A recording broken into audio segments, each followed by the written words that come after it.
இப்ப நடந்துட்டு இருக்கக்கூடிய ரஷ்யா உக்ரைன் பிரச்சனையில ஒரே ஒரு நாடு நல்ல செய்தி சொல்லுதுன்னா அது இட்டாலி தான். இட்டாலியோட ஒரு மினிஸ்டர் ஆண்டனியோ தஜானின், பேர் கொஞ்சம் லெவலில், ஆனால் ஆண்டனியோ அவர்கள். ஸோ இவர் வந்து பார்த்தீங்கன்னா என்ன சொல்லியிருக்காருன்னா, அதாவது நான் உங்களுக்கு திரும்பவும் உறுதிப்பட சொல்றேன், இந்த ரஷ்ய அதிபரான விளாடிமிர் புட்டின் அவர்களோட அக்ரஷன்ங்கிறது அக்செப்ட் பண்ணிக்கவே முடியாதுதான். ரொம்ப கோபமாக தான் அவர் செயல்பட்டு இருக்காரு. அதிகப்படியான மிசைல்கள் ட்ரோன்களை உக்ரைனுக்குள்ள ஏவி விட்டுருக்காரு. ஆனால் ஒரு விஷயம் நான் உங்ககிட்ட சூர்ட்டியா சொல்றேன், இட்டாலியை எக்காரணத்தை கொண்டு ரஷ்ய அதிபரான விளாடிமிர் புட்டின் அவர்கள் அட்டாக் பண்ண மாட்டாரு. அதனால எந்த கவலையும் படாம நிம்மதியா இருங்க அப்படிங்கிறது போல ஆண்டனியோ அவர்கள் தரப்பு ஸ்டேட்மெண்ட் வந்திருக்கிறது. ரொம்ப ரொம்ப நிம்மதியை கொடுத்துருக்கு. இந்த நாட்டோ நாடுகள்லாம் அடுத்தது நாங்க தான் ஆரம்பிச்சிட்டாங்க, வயலேட் ஆகுது அப்படிங்கிற சொல்லிட்டு இருக்க இந்த சமயத்துல இட்டாலி தரப்புல இருந்து இது போல செய்திகள் வருது, கொஞ்சம் ஆறுதல் அளிக்குது.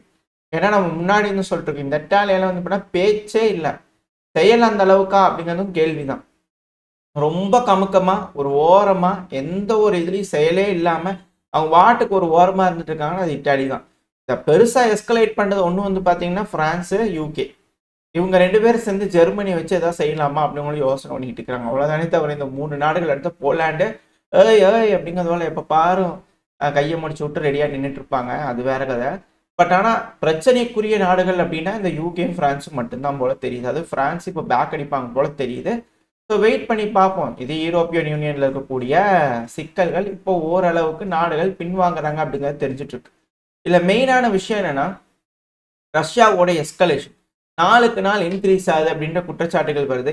நீங்க தாங்க ரஷ்யாக்குள்ள கிரீமியா பகுதியில் ரெசார்ட்ல அட்டாக் பண்ணாங்க, நோவோசர்ஸ்கி பகுதியில் இவங்க தான் அட்டாக் பண்ணாங்க, அதுவும் நேவல் ட்ரோன்கள் யூஏவிக்களை யூஸ் பண்ணி மக்கள் வாழும் பகுதியில் அடிச்சாங்க.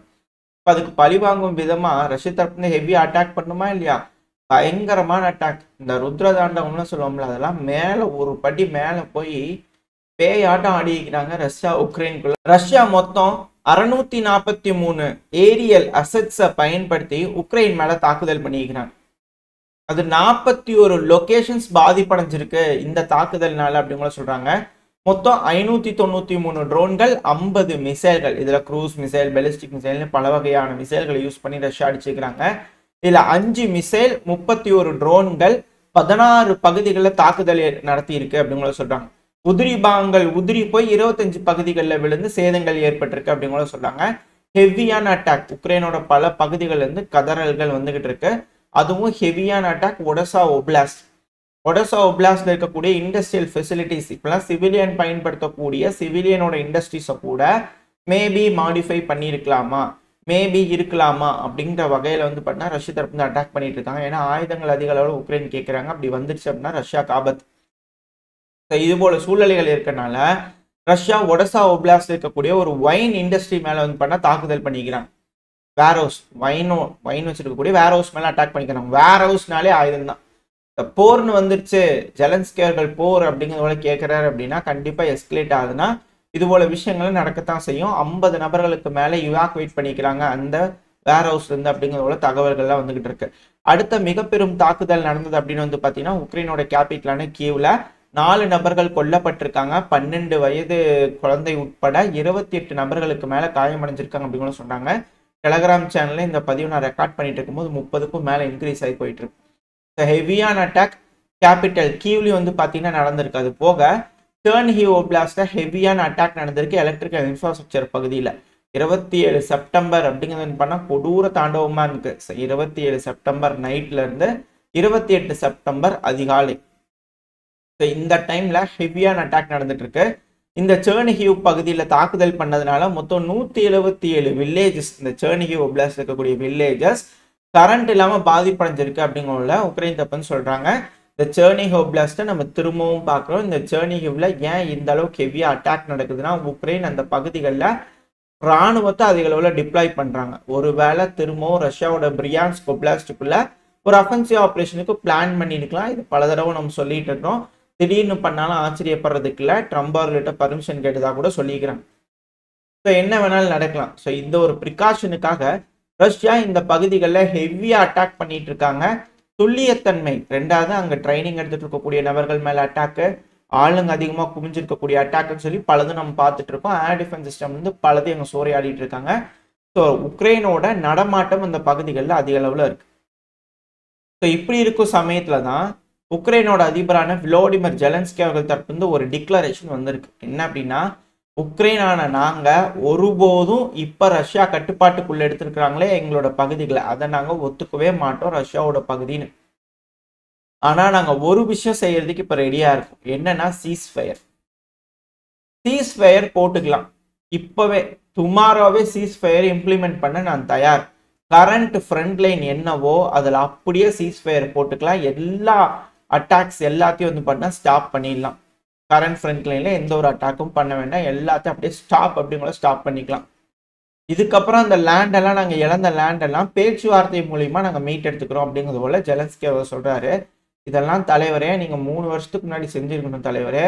3 வருஷம் 6 மாதம்லாம் முடிஞ்சு ஓடிட்டு இருக்கக்கூடிய இந்த சமயத்தில் வந்து திரும்பி நாங்கள் பேச்சுவார்த்தை மூலியமா எடுத்துக்கோன்னு சொன்னால் இது எப்படி தலைவரே? அதுக்கு அந்த டைம்லேயே போரிஸ் ஜான்சன் அவர்கள் வரும்போது இங்கே வராதிங்க, முட்டை பார்த்து போங்க, நீங்கள் சொல்கிறத நாங்கள் கேட்க மாட்டோம் அப்படிங்கிற சொல்லிட்டு அப்போவே ரஷ்யாவோட அக்ரிமெண்ட்டில் கையெழுத்து போட்டால் இந்த பிரச்சனை வந்திருக்குமா அப்படிங்கிற பலரும் கேட்டுக்கிட்டு இருக்காங்க. பட் இருந்தாலும் இப்போ இவர் தரப்பு இந்த போல சொல்லிக்கிறாங்க. இது அக்செப்டபிளாக இல்லை அப்படிங்கிறது எல்லாத்துக்குமே தெரியும். அது மட்டும் இல்லாமல் பெலரூஸ் தரப்பு வந்து ப்ரொபோசல்லாம் வந்திருக்கு. பெலரூஸோட அதிபரான லுகஷென்கோ அவர்கள் தரப்பு என்னன்னா, நியூக்ளியர் பவர் பிளான்ட்டை நம்ம ஏன் பிடிக்க, அதாவது ரஷ்யாவோட கட்டுப்பாட்டுக்குள்ள இருக்கக்கூடிய பகுதி, இது உக்ரைன் வந்து எப்படி சொல்றாங்க அப்படின்னா ரஷ்யா பிடிச்ச பகுதி அப்படிங்கிற சொல்லுவாங்க. ஆனால் ரஷ்யா என்ன சொல்றாங்கன்னா நாங்கள் மீட் எடுத்த பகுதிகள் அப்படிங்கிற சொல்லுவாங்க. யாரு எப்படி பார்க்குறீங்களோ அது அவங்கவுங்க அந்தந்த வேர்ட்ஸ் யூஸ் பண்ணிக்கோங்க. பட் ஆனால் வரக்கூடிய செய்திகள் பெலரூஸோட அதிபரான லுகஷென்கோ அவர்கள் மீட்டெடுத்த பகுதிகள் அப்படின்னு அவர் யூஸ் பண்ணார். ஸோ மீட்டெடுத்த பகுதிகள் அதுனா அது ரஷ்யாவோட பகுதி.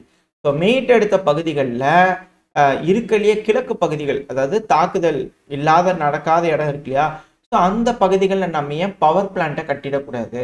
பவர் பிளான்ட் கட்டிட்டோம்னா அங்கே இருக்கக்கூடிய மக்களுக்கு கரண்ட் தரலாம் இல்லையா அப்படிங்கிறத இவர் தரப்பு வந்து ப்ரொபோசல் வச்சிருக்காங்க.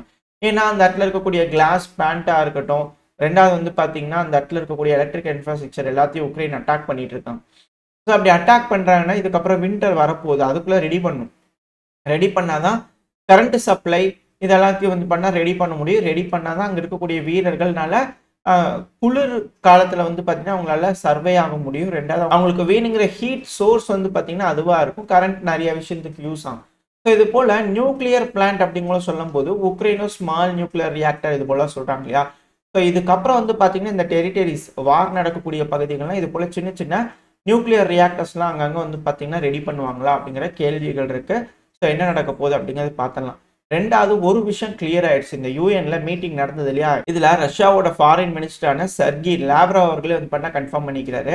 அதாவது 2022 பார்டர் வந்து பாத்தீங்கன்னா திரும்பி வேணும் உக்ரைனுக்கு. ஏன்னா இப்போ ஜெலன்ஸ்கி அவர்களே சீஸ்ஃபயர் போட்டுக்கலாம்னு சொல்லிக்கிறாங்க இல்லையா.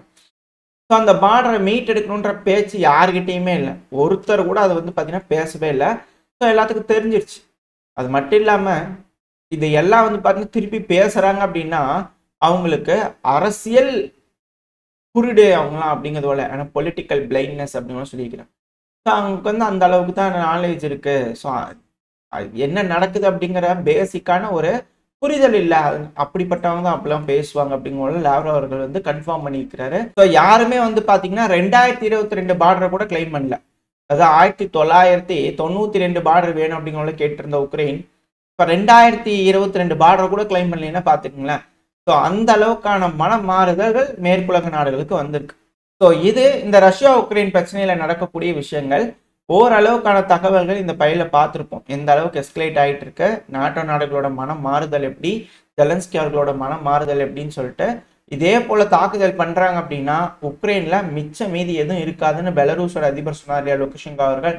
ஸோ அதோட விஷயங்கள் தெரிஞ்சிடும். ரஷ்யா எல்லாத்துக்கும் ரெடி ஆகிட்டு இருக்காங்க அப்படிங்கிறத பெலரூஸோட அதிபரான லுகஷென்கோ அவர்கள் கொடுக்கக்கூடிய ஸ்டேட்மெண்ட்ஸ் வச்சே புரிஞ்சுக்க முடியுது.